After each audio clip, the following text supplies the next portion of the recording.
Hello students, this is Neeraj Gupta. In this video we will start our discussion about joint venture.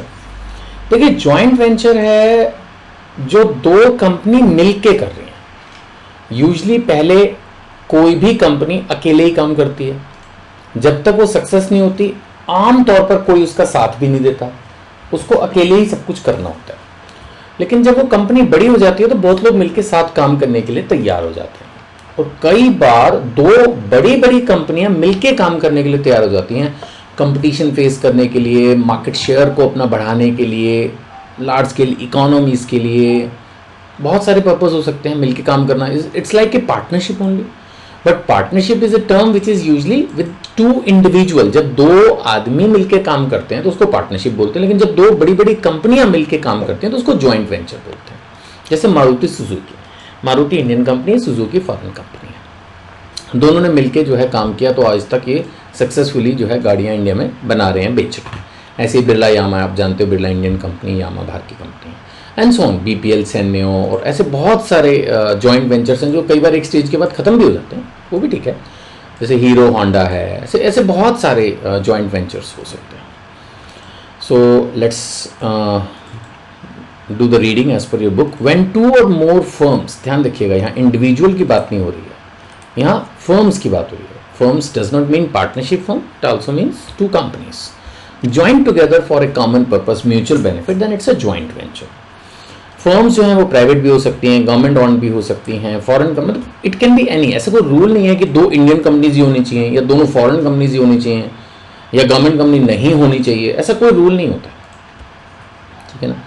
और ये long term relationships होते हैं usually, और short term project भी हो सकता है. ऐसा कुछ भी नहीं है. इसका मतलब ना तो ये रूल है कि किस तरह की कंपनीज होनी चाहिए, ना ऐसा कोई कंसेप्ट है कि भाई लॉन्ग टर्म ही होना चाहिए या शॉर्ट टर्म ही होना चाहिए. इट कैन बी एनीथिंग, है ना.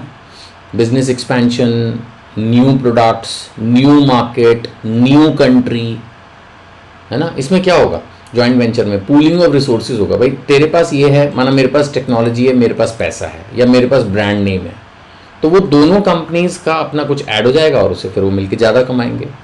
नहीं, जॉइंट वेंचर में also rise between firms of different countries, ये तो बिल्कुल है ही. लेकिन तब उन्होंने कहा है कि उनको provisions provided by the government of two countries को फॉलो करना होता है ना. अब मान लेते हैं एक कंपनी इंडिया की, एक जापान की है, तो जो लॉ जापान का है और जो लॉ इंडिया का है वो दोनों उस जॉइंट वेंचर पर एप्लीकेबल होगा. वो बोल रहा है कि इंडिया में ज्वाइंट वेंचर करना सबसे बेस्ट है. कोई अलग से ज्वाइंट वेंचर से रिलेटेड लॉ बनाए नहीं हुए हैं. अगर आप यहाँ आके एक नई कंपनी बना लेते हो, मिलके दोनों शेयर्स खरीद लेते हो, तो बस वो इंडियन कंपनी ही मानी जाती है और वो अपना काम करती रहती है. सो ईजी है. ये आपकी बुक बोल रही है कि इंडिया में ज्वाइंट वेंचर की फॉर्म में बिजनेस करना ईजी है. अब अगर हम बात करते हैं फॉर्मेशन ऑफ जॉइंट वेंचर की, तो इसमें तीन तरीके हैं. एक तो ये कि कोई बिजनेस ऑलरेडी चल रहा है, उसको हमने एक नई कंपनी में जोड़ दिया. सपोज मेरा बिजनेस चल रहा है, मैंने अब एक जॉइंट वेंचर कर लिया किसी और के साथ. तो मेरा बिजनेस था तो वो अब नई कंपनी में दे दिया, तो ऑलरेडी कंपनी के पास एक बिजनेस आगे चलता चला है. दूसरे बंदे ने उसमें पैसा डाल दिया. The other party subscribes the shares in cash. यानी ऐसे समझ लो कि जैसे हमने एक बिजनेस शुरू किया, मान लेते हैं उसकी टोटल वर्थ 2 करोड़ है. अब मैंने उसमें 1 करोड़ रुपए का अपना बिजनेस जोड़ दिया, दूसरी पार्टी ने 1 करोड़ रुपए कैश ला दिया. तो कुल मिला के एक तरह से मेरा बिजनेस डबल हो गया ना, ये हो गया. तो transfer of business to new company. दूसरा क्या हो सकता है? New joint venture company. मतलब किसी ने कोई बिजनेस नहीं दिया, सपोज दो पार्टीज ने मिलकर प्लान किया कि काम किया जाए और उन्होंने एक नई कंपनी खड़ी कर दी. सपोज मैं उसी एग्जाम्पल को कंटिन्यू करूँ तो 2 करोड़ की कंपनी है, तो अब 1-1 करोड़ दोनों ने लगाए. Both the parties subscribes to the shares in cash in agreed ratio and start a new business. मैं तो ऐसे प्रिज्यूम कर रहा हूँ कि 50-50 है, तो दोनों ने 1-1 करोड़ रुपए लगा दिया, बात खत्म. और तीसरा क्या हो सकता है? Collaboration of existing Indian company with other party. कि एक इंडिया में कोई कंपनी है, वो काम कर रही है, ऑलरेडी काम कर रही है, उसमें एक फॉरेन कंपनी ने आके कहा कि हम भी आपके साथ मिलकर काम करेंगे. हमने कहा कर लो, आप इतना पैसा हमें और दे दो. मतलब एक तरह से हमने अपनी शेयर कैपिटल बढ़ाई और उसको बेच दी. एक तरह से इनडायरेक्टली अपना 50% हिस्सा उसको दे दिया. कोई नई कंपनी नहीं बनी. अगर आप ऊपर ध्यान दो तो ऊपर के जो दोनों पॉइंट्स बताए गए, दोनों में एक नई कंपनी बन रही है. फर्क ये है कि एक में पहले से चलता हुआ बिजनेस से नई कंपनी बन रही है, दूसरे में बिल्कुल ही नई कंपनी बन रही है, तीसरे में कोई कंपनी नहीं बन रही है. जो कंपनी चल रही है वही चल रही है, लेकिन अब नया बंदा आके उसमें जुड़ गया तो उस कंपनी को एक्सपैंड कर दिया गया. सपोज कि 50% ऑनरशिप उसको इनडायरेक्टली शेयर्स की फॉर्म में दे दी गई और उतना पैसा उससे ले लिया गया. So when promoter shareholder of an existing Indian company collaborates with other party, maybe resident or non-resident, to jointly carry on business of that company, the other party, वो जो नई पार्टी आई है, will take up shares of the company through payment in cash.